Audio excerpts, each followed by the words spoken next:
From Hollywood, it's time now for Bob Bailey as... Johnny Dollar. Frank Porter at Allied Casualty. How's it going, kid? I don't know. You ever find Joe Penny? The Harbor Patrol found him floating around the harbor. He'd been shot and his feet were burnt. What? Gee whiz, torture. Well, what can I do to help? Find a girl who was once married to him? Joe Penny had a wife? Yeah, she wears a mink stole these days and carries a gun. She's tied up with it somewhere. Her name's Iris Carter. Iris Carter. You've met her? Just long enough to get slugged with her gun. Well, wait a minute. I'd like to get it all straight. Can I come over? I'll be here.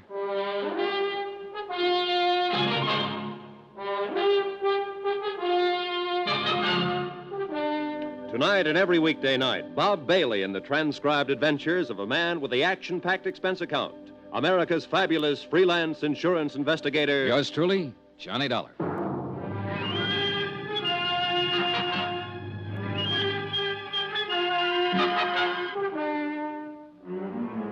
Expense account submitted by Special Investigator Johnny Dollar to the Allied Casualty and Insurance Company Limited, Markham Building, Hartford, Connecticut. The following is an accounting of expenditures during my investigation of the McCormack matter. Expense account, item 9, $14 even, secretarial services. I dictated a detailed report of the $100,000 McCormack case. I did it for two reasons. One, to make certain that Allied and the New York police were thoroughly informed of my part of the matter. And two, to review the case for my own benefit. One of the key figures, Joe Penny, was a murder victim. Attached is a copy of that report. I tried to cover as closely as possible my conversation with Mike Cairn at Sing Sing when he tipped me off that Joe Penny had something to do with the McCormack burglary of 5 years ago. Also, one conversation with Joe Penny, his subsequent disappearance and murder. I had a copy for Frank Porter when he showed up at my room. He read it from top to bottom. Gee whiz, Johnny, if this isn't something. You come here for Joe Penny. It looks like he did the McCormack job. Now he's dead. You're stopped. What can you do? Find his wife, maybe? You're doing this at your own expense, aren't you? Oh, I think your company will pay for it in time. You have to recover the stuff. I know. You think you will? I think so, yeah. Well, your key man's dead. You'll have to start all over again. Maybe not. I don't really know whether Joe Penny was my key man or not.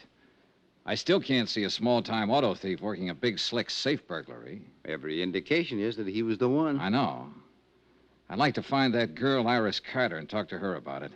She's connected with it. Now, from what you say on the paper, yeah, very much. Oh, gee whiz, I feel like a fifth wheel. I'm not helping you a bit. You know, I handled this case for the company when it first broke. I worked with Lieutenant Martin for 6 months on it, and we didn't turn up a thing. You're on it 3 or 4 days, and you have all kinds of action. Well, I must have stepped in at the right time. Yeah. Johnny, Mm-hmm.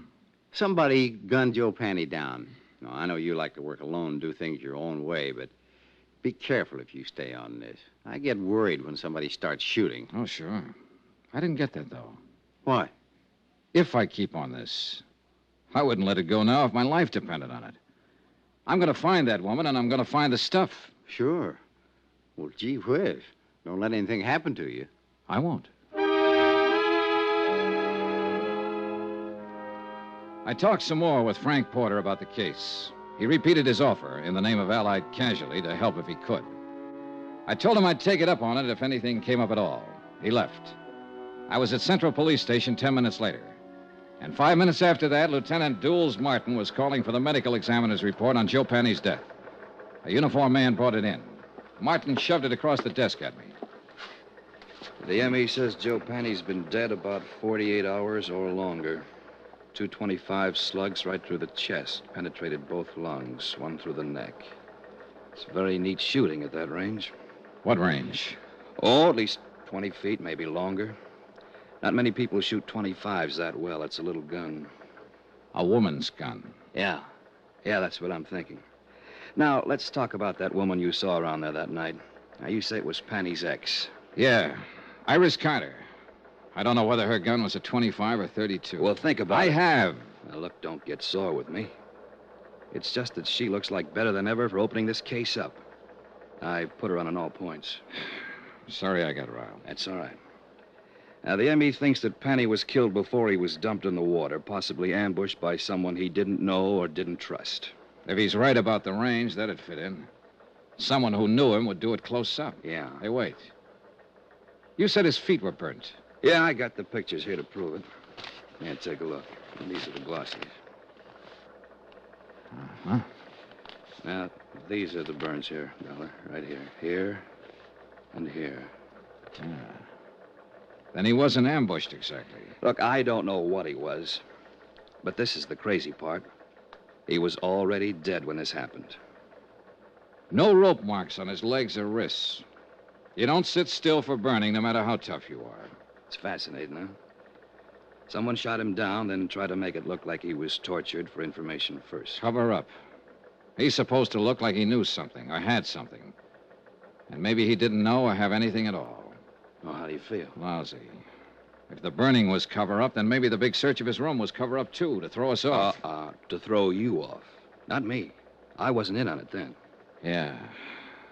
Well, one thing that's genuine. What's that? The corpse.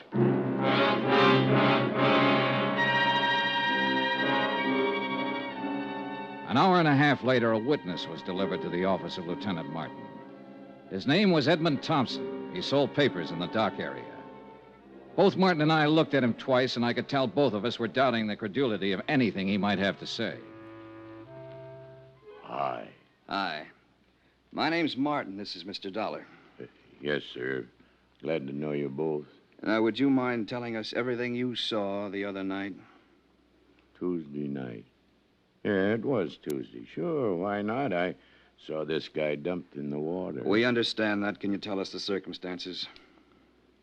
It's against the will of God. Yes, it certainly is. Against the laws of nature, too. What did you see, Mr. Thompson? I prayed for them both. You tried, Dollar? When did you pray? Right after I saw it? Yes, sir. On the street, huh? No.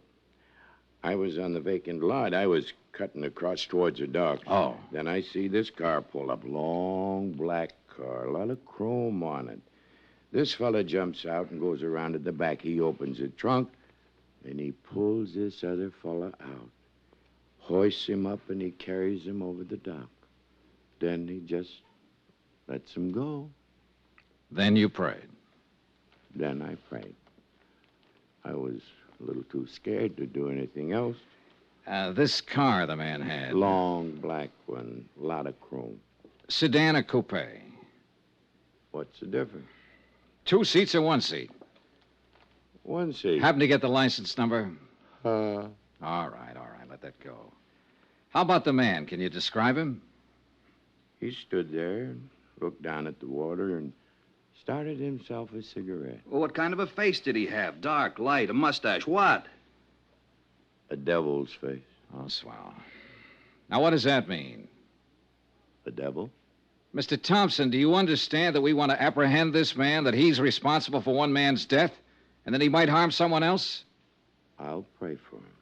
Pray for them all. Well, how was he dressed? Didn't notice. Hat? Don't know. Coat? Don't know. But he had a long black coupe. Do you know the make? Nope. Would you know him if you saw him again? Nope.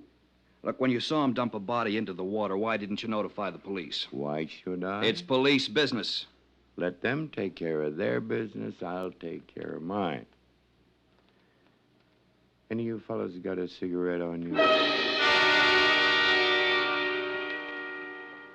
I left Lieutenant Martin brooding over his witness and went out for a bite of dinner. When I called him later, he hadn't learned anything more, so I decided to call it a night and went back to my hotel. I found a note waiting for me from Jack Lang, the band leader friend of Iris Carter. Said he'd got a tip. She'd worked at one time at the Elmar Theater in the Bronx. If I learned anything, please let him know. He was still in love with her. Elmar Theater. I decided my night was far from over.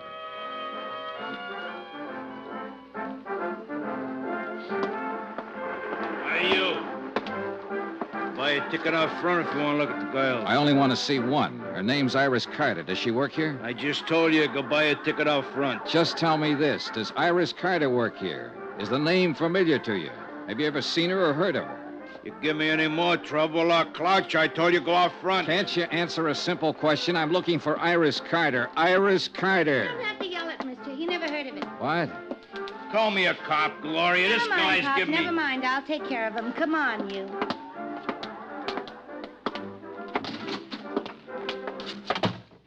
Iris Carter, is that what you said? Yeah.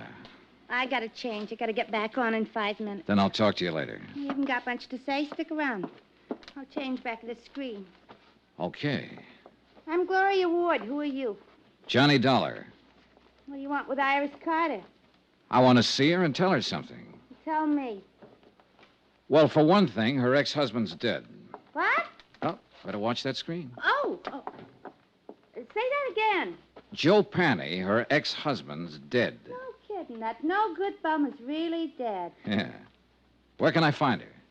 She don't work here no more. Hasn't worked here in 4 or 5 years. She quit. Well, where is she? You took over from the old man out there when you heard me mention her name. You've satisfied yourself that I'm really looking for her, so suppose Don't slip with me, mister. I'm not satisfied about anything. Where is she?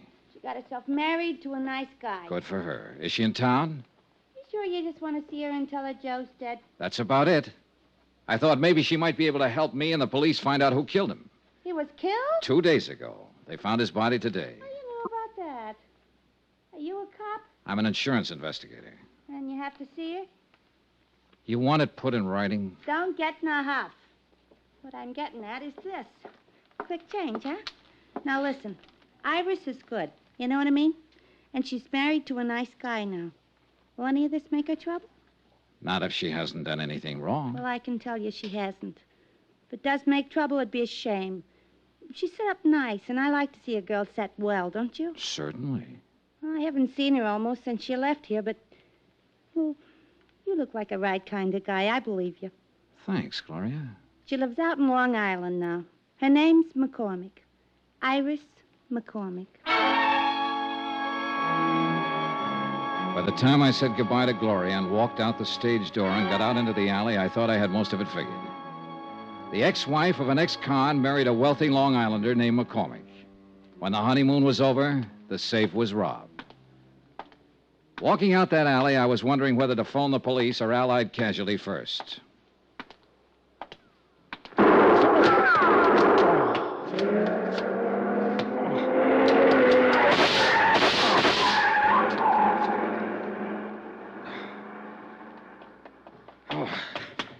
Shooting! You've been hit. Oh, it isn't bad. Did you see him? I didn't see nobody. The car. See the car, the one that just gunned out. Oh, the car. We had a long black coupe, a lot of chrome. A fella didn't have his lights on. Hey, that's against the law. Hey, you need help, mister. No. No, I'm all right.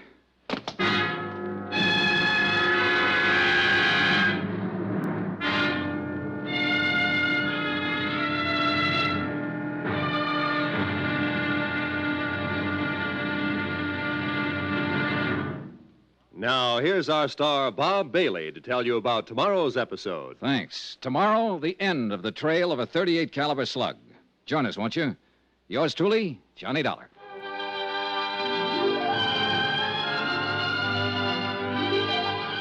Yours truly, Johnny Dollar, is transcribed in Hollywood. Written by John Dawson, the entire production is under the direction of Jack Johnstone. Be sure to join us tomorrow night, same time and station, for the next exciting episode of Yours truly, Johnny Dollar.